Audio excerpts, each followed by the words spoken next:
नमस्कार, मैं मनीष कुमार वर्मा। इस न्यूज में आप लोगों को बताएंगे कि किस प्रकार जदयू का सांसद ललन सिंह को संजय यादव ने आरजेडी का सांसद में आमने सामने टक्कर। देखिए पार्लियामेंट का यह न्यूज और राज्यसभा का भी। रेल का सफर है ना, जिसको हिंदी में हम कहते हैं रेल का सफर, एक्चुअली उन्होंने उसको इंग्लिश वाला सफर बना दिया है, SUFFER। वो रेल का सफर नहीं रह गया है। आंकड़ों का भी एक आप विज्ञापन लगा दीजिए और एक टैगलाइन लिख दीजिए कि फलाना है तो मुमकिन है। नहीं लगा पाएंगे, फलाना है तो मुमकिन है। रेलवे महोदय, उनको शायद पता नहीं है कि लालू प्रसाद जी जब रेल मंत्री थे तो रेलवे ने इतना ओवरलोडिंग करवाया कि ट्रैक का लाइफ घट गया और यात्रियों के सिक्योरिटी के साथ समझौता किया। ये काम ये कर रहे हैं, इसको बोलिए इसका जब कोई भी सदस्य उठ करके मंत्री क्यों ना हो, अगर ऐसा करेंगे तो डिरेलमेंट हम भी करेंगे। जहाँ तक लालू जी के कार्यकाल की बात है, वो तो आंकड़े, सत्य और इतिहास है। आप अभी मैं आज कैंटीन में बैठा हुआ था तो भारतीय जनता पार्टी के माननीय सदस्य थे। उस वक्त कोई रेल मंत्री के पास जाता था तो क्या क्या काम होते थे, उनको अभी भी लालू जी को याद करते हैं। और जो उस वक्त रेलवे प्रॉफिट में रहा 90,000 करोड़, वो इतिहास अपने आप में है। तो लालू जी ने क्या किया कुलियों के लिए, हमारे देश की जीवन रेखा है, लाइफ लाइन है। लेकिन इस सरकार ने उसकी कंडीशन ऐसी कर दी है कि रेलवे की अब लाइफ लेस कंडीशन में है। महोदय, रेल यात्रा आज के दौर में रेल यात्रा करना किसी जंग से कम नहीं है। 3 लाख से अधिक नौकरियां युवाओं की खाली है। उन नौकरियों को भरने के लिए आप क्या कर रहे हैं? किसी के हैप्पी जर्नी करने से किसी की जर्नी हैप्पी नहीं होती। तो लालू जी ने जो इस देश के रेलवे को दिया है, कोई रेल मंत्री नहीं दे पाया। और 2005 के बाद से संजय यादव। थैंक यू सभापति महोदय। रेलवे के कामकाज पे चर्चा पे अवसर देने के लिए आपका हार्दिक धन्यवाद। महोदय, मैं अपनी बात को शुरू करने से पहले हमारे लालू प्रसाद आदरणीय राष्ट्रीय अध्यक्ष सहित अन्य जो रेल मंत्री रहे, उनका भारतीय रेलवे में जो योगदान रहा और भारतीय रेलवे को समृद्ध और मजबूत बनाने में उनका जो कंट्रीब्यूशन रहा, उन सबको याद करते हुए मैं अपनी बात को शुरू करना चाहूँगा।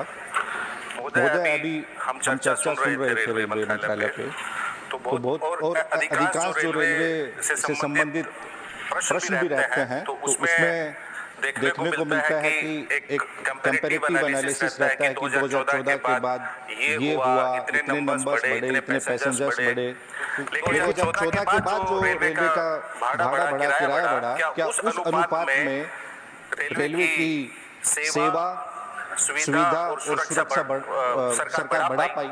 एक ये मूल प्रश्न है। बहरहाल मैं आंकड़ा देख रहा था NCRB का 2023 तक। NCRB के आंकड़ों के अनुसार देश में रेल दुर्घटनाओं से 2,60,000 व्यक्तियों की मौत हुई है। चाहे वो डिरेलमेंट से हुई हो, चाहे रेल से गिरने से हुई हो, अन्य प्रकार की जो 5 कैटेगरीज है उसमें 2,60,000। अक्सर हम पहले मेले में या सर्कस में देखते थे कि मौत के कुएं में एक मोटरसाइकिल चलाई जाती थी, अभी भी चलती है। तो वही मैं कह रहा हूँ, वर्तमान में एक्चुअली इस सरकार ने उसी रेल विभाग वो मौत के कुएं में वही मौत का खेल चल रहा है। अब रेल हादसों में कमी लाने के लिए एक सिस्टम इजाद किया गया, कवच, लेकिन पूर्ण रूप से वो अभी इम्प्लीमेंट नहीं हुआ। और कवच के इंतजार में न जाने कितने लोगों पे कफन चढ़ गए। लेकिन सरकार को कोई फर्क नहीं पड़ता, इतने लोगों की मौतें हो रही हैं। कवच का इंतजार हो रहा है, कितने लोगों कवच कितने जगह किन रूट्स पे, सेक्टर्स पे चला है, वो बजट में मेंशन था।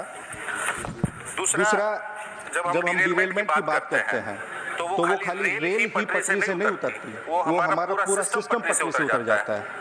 और उन डिरेलमेंट की, रेल से पटरी उतरने के बावजूद भी, इतनी संख्या में मौतें होने के बावजूद भी वो सिस्टम यूं ही चलता रहता है। उस पर क्या कार्रवाई होती है नहीं होती है वो अलग बात है। और असल में जब वो सिस्टम इतने डिवेलपमेंट होने के बावजूद भी रेल पटरी से उतरने के बाद भी चलता है, तो इसका मतलब है सरकार की संवेदना और सोच भी पटरी से उतर जाती है। और महोदय, आप किसी भी प्लेटफॉर्म पे चले जाइए, किसी भी जो रेल से यात्री उतरता है उससे आप पूछ लीजिए कि आपका सफर कैसा रहा, आपकी यात्रा कैसी रही, तो वो बताएगा कि बिल्कुल खराब। पूछेंगे भाई क्यों खराब है, वो कहेगा कि रेल में इतनी गंदगी थी कि शौचालय जाने का मन नहीं करता, वॉशरूम में इतनी गंदगी थी। और उसी जगह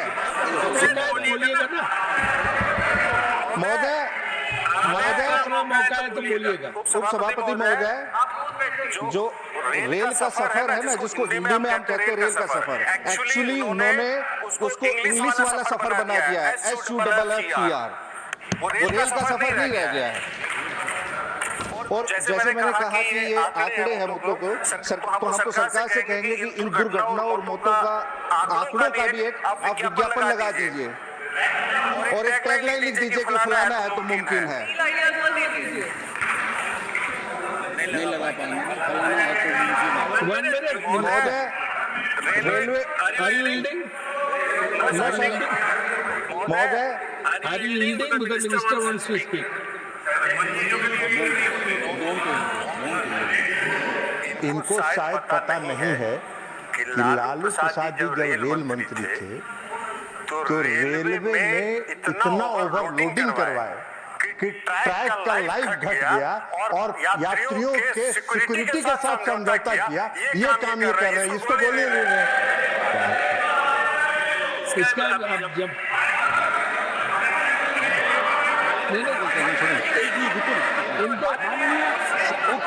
संजय जी का माननीय सभापति महोदय, तो पॉइंट संजय जी को दे दीजिए ना। 30 सेकंड का मौका दे माननीय सभापति महोदय। क्या कह रहे हैं आप बताइए। मेरा मूलतः ये कहना, सार्थक बहस हो रही है, इस प्रकार का हस्तक्षेप असंसदीय है, परंपराओं का निर्वहन नहीं होता। कोई भी सदस्य उठ के खड़ा करके मंत्री क्यों ना हो, अगर ऐसा करेंगे तो डिरेलमेंट हम भी करेंगे। एक तो देखिए, मैं ऐसा बढ़ाने के लिए MSJP न्यूज एक बार अवश्य देखे, अपना राय कमेंट बॉक्स पर अवश्य भेजे। जय हिंद, भारत माता की जय।